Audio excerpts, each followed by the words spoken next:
ভাই আমরা দেখছিলাম এখানে শরীফা ফলের যে বাগানটা, এখানে আপনার কতগুলো গাছ আছে? এখানে প্রায় শতাধিক গাছ আছে এবং আরও অন্য জায়গায় আরও প্রায় 60-70টা গাছ আছে। প্রায় আমার 200-র কাছাকাছি শরীফা গাছ আছে। তো আপনার এই বিশাল বাগানে আপনার তো এক এক ধরনের গাছের এক এক ধরনের পরিচর্যা থাকে। তো কেউ যদি এরকম বাগান করতে চায় আপনার মতো, তাহলে তার কি কি বিষয়গুলো মাথায় রাখা উচিত? আমার এই শরীফা বাগানের যত গাছ আছে সব কলম করা গাছ এবং বিভিন্ন জায়গা থেকে আমি সংগ্রহ করেছি। এবং এটা একটা দেশীয় ফল এবং সুমিষ্ট ফল। বাংলাদেশে এত সুমিষ্ট ফল দ্বিতীয় আছে বলে আমার মনে জানা নেই। এবং এই প্রজাতি এই শরীফা আজ বিলুপ্তির পথে। এই বিলুপ্তিকে টিকে রাখতে এবং এই সুন্দর ফল এবং ভালো ফল লোকজনদের খাওয়ার জন্য অনুপ্রাণিত করতেই আমার এই শরীফা বাগান করা। এখানে আপনার মাটি নির্বাচনের ক্ষেত্রে কোন বিষয়গুলো দেখতে হয়, বা কতটুকু পরিসরে, মানে এই যে আমরা দেখছি বেশ একটা নির্দিষ্ট দূরত্বে আপনি এই গাছগুলো লাগিয়েছেন, তো এই জিনিসগুলো সম্পর্কে একটু যদি ডিটেলে বলতেন। আসলে শরীফা বাগান, শরীফা গাছ পানি সহ্য করতে পারে না। যে জমিতে পানি না জমে ওই রকম জমিতে শরীফা চাষ করা উচিত। কলম করা যদি গাছ হয়, গাছের আকৃতি ছোট থাকে, ওই ক্ষেত্রে দূরত্বটা কম হলেও চলে। কিন্তু বিচি থেকে গাছ হলে গাছ অনেক বড় হয়ে যায়, ওই সময় দূরত্ব একটু বেশি দিতে হয়। আর একটা কথা বলে রাখি, শরীফা গাছে কিন্তু খাবার খুব বেশি দেওয়া যায় না।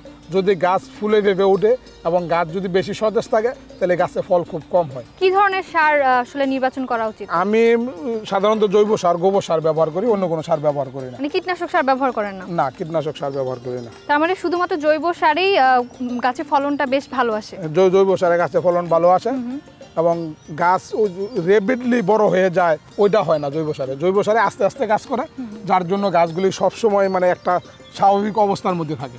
ভাই এই শরীফা গাছের মানে যত্নটা কিভাবে নিতে হয়, এবং এই গাছের সার প্রয়োগের যে ব্যাপারটা, কতটুকু সার এবং বছরে কয়বার সার দিতে হয়? এটা এই গাছের গোড়াটা পরিষ্কার করে আগাছাগুলি দূর করে আমি এই গাছের গোড়াতে গোবর সার ব্যবহার করি, শুধু অন্য কোনো সার ব্যবহার করি না। এবং বছরে একবার বা দুইবার ব্যবহার করলেই যথেষ্ট। এবং গাছ থেকে ওই 1 ফুট দূর দিয়ে আমি গোবর সার এটার মধ্যে দিয়ে দিই। আপনি দেখতেছেন গাছের কিছু গাছ ছিল, এগুলি চাষ করে পরিষ্কার করে দেওয়া হয়েছে। মানে মাটিটা আলগা করে দিতে হয়? মাটিটা আলগা করে দিলাম এবং যখন যে একটু মাটিটা স্বাভাবিক অবস্থা হবে, বৃষ্টি ছিল, আমি গাছের গোড়াগুলি পরিষ্কার করে আমি গোবর সার গাছে দিয়ে দিই। তো ভাই আপনার এই যে ফল বাগান দেখছিলাম, বিভিন্ন প্রজাতির গাছ এখানে আছে, ফলের গাছ, তো এই গাছগুলোর পরিচর্যা কি একই রকম নাকি কাছাকাছি? প্রত্যেকটা গাছই আমাদের দেশে ফলে, কিন্তু ফলের ক্ষেত্রে হয়তো কিছু ব্যতিক্রম ঘটে। কিছু বিদেশি ফল আমাদের দেশে আবহাওয়াতে অ্যাডজাস্ট হয় না, কিন্তু গাছ হয়।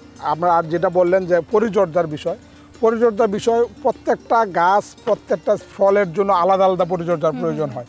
সব গাছ একরকম পরিচর্যা করলে চলবে না। শরীফা গাছ সম্পর্কে তো আমরা জানলাম। হ্যাঁ, জানলাম। শরীফা গাছে যে পরিমাণ খাবার লাগে, ড্রাগন গাছে কিন্তু তার 6 গুণ খাবার বেশি লাগে। 6 গুণ খাবার বেশি লাগে। তো এক এক গাছের প্রকৃতি এবং আবহাওয়া এবং তার ফল সব কিছু বিবেচনা করে ওই খাবারটা প্রয়োগ করতে হয়।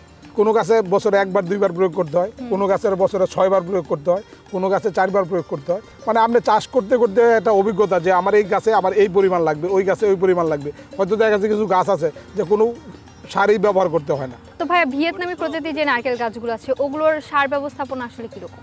সার ব্যবস্থাপনা আমাকে প্রথম যখন গাছ রোপণ করি তখন আমাকে তো টিএসপি, এমওপি এই বিভিন্ন প্রজাতির বাজারের সার আমাকে দিতে বলছে এবং তার পরবর্তীতে আমাকে বলছে জৈব সার দেওয়ার জন্য। আমি প্রচুর পরিমাণে জৈব সার দিয়েছি এবং বছরে এখনও আমি 4 থেকে 5 বার গাছে মানে ওই খাবার দিয়ে থাকি।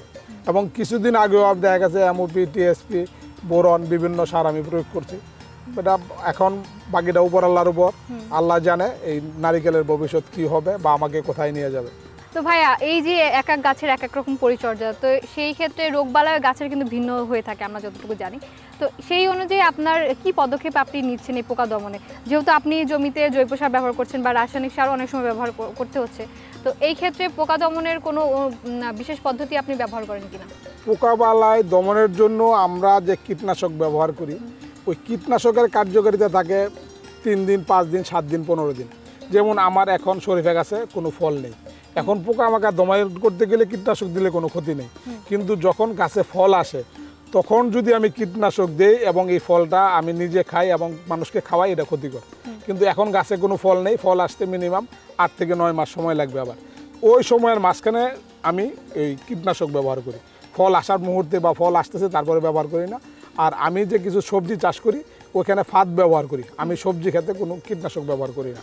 এবং ওইখানে কোনো সারও ব্যবহার করি না, একমাত্র জৈব সার ব্যতীত। তো ভাই এতক্ষণ তো আমরা ফল গাছ সম্পর্কে জানলাম, আপনি বলছিলেন যে আপনার সবজি বাগানও আছে, তো সবজি বাগান কি এইদিকে? হ্যাঁ, এইদিকে এই সামনে কি কি আছে আপনার সবজি, দেশি সবজি বলতে যা আছে সিম, বেগুন, পটল, পুঁই শাক, দুন্দল, ঝিঙ্গা, শসা, লাল শাক, পালং শাক, পেঁয়াজ শাক, ঢেঁড়স, ফুলকপি, বাঁধাকপি, মরিচ। মানে বলতে গেলে মোটামুটি সব ধরনের সিজনাল সবজি আপনার বাগানে আছে? হ্যাঁ, আমি সব সময় সবজি চাষ করি, নিজে খাই, বন্ধু বান্ধবকে দেই। ধানও আছে দেখতে পাচ্ছি। হ্যাঁ, ধান আছে। আপনি বলছেন, আমি ধানের উপরে কিছু কথা বলতে চাই আপনাকে। হ্যাঁ হ্যাঁ। যে আমাদের দেশে বর্তমানে তেল নিয়ে তেলস্মাতি চলছে। আমরা তেলে সম্পূর্ণ বিদেশিদের উপর নির্ভর। আমি কিন্তু বিগত 5 বছরে প্রচুর পরিমাণ সরিষা ফলাই, এবং যেটা ধান ক্ষেত করার পরে হচ্ছে, আপনি দেখতে পাচ্ছেন ধান অলরেডি বের হয়ে যাচ্ছে। হ্যাঁ হ্যাঁ। আমি ওই ধান কাটার পরে সরিষা বুনবো, এবং ওই সরিষা উঠে আবার বড় ধান আবাদ করব। আমার জমিতে ধান অন্যান্য কৃষকের জমির চেয়ে অনেক বেশি হয়, সরিষাও ভালো হয়। আমি এটা মাননীয় কৃষিমন্ত্রী দৃষ্টি আকর্ষণ করে বলতে চাই যে যদি বাংলাদেশের কৃষি সম্প্রসারণ 75 এবং 87 জানের ধান কৃষকদেরকে ফলানোর জন্য বলে, তাহলে এই ধান কেটে সরিষা করে আবার বড় চাষ করা সম্ভব। এবং আপনি দেখতে পাচ্ছেন আমার এখানে ধান জমি আছে, আমার প্রায় 7 বিঘা জমি ধান বের হয়েছে। মানুষ আমন ধান রোপণ করতেছে, আর আমি 1 মাস পরে ধান কেটে ফেলবো। এই ধান কেটে সরিষা অগ্রিম সময় করা যায়, আবার সরিষা উঠে আবার বড় ধানও করা যায়। মাঝখানে প্রতি বিঘাতে 4 থেকে 5 মণ সরিষা পাওয়া যায়, এবং আমাদের দেশের তেলের ন্যূনতম 40 ভাগ চাহিদা পূরণ করা সম্ভব যদি এই ধান চাষ করে কৃষকরা সরিষা চাষ করে। আরও কৃষক উদ্বুদ্ধ হোক এবং আগাম ধান চাষ করার সাথে সাথে সরিষার যে তেলের চাহিদাটা আপনি বললেন যে নিজেদের জন্য হলেও ওই চাহিদাটা পূরণ করতে পারে।